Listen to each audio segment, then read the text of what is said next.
In this lesson, I want to give you a quick note on an important topic, resource quotas in your Azure account. Let's start by looking at our Azure subscriptions. If you open your Azure portal and go to your subscription, you will notice a section that show your current usage and cost. Now, I will open the pay-as-you-go model. And as you can see over here, the cost. Now, in my case, I already have a running cost in place. You will see this cost here because I sometimes keep resource running overnight, especially when creating this course. For you, it's important to delete your resources when you are done with your labs to avoid unnecessary charges. Now let's talk about quotas. Scroll down under your subscription and move to your settings section. Then scroll down and select the usage plus quotas. Now, here you can filter quotas by region.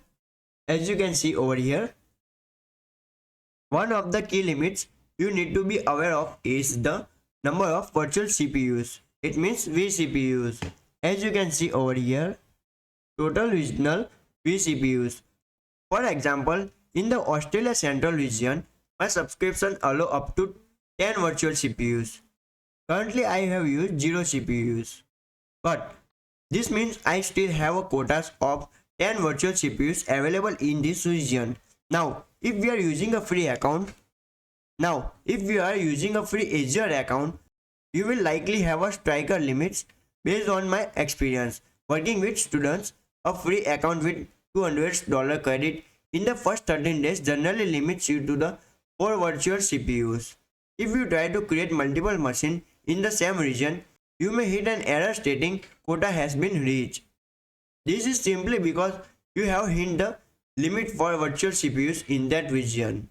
If you ever need more resources, especially in production level account, Azure allows you to request an increase in quotas.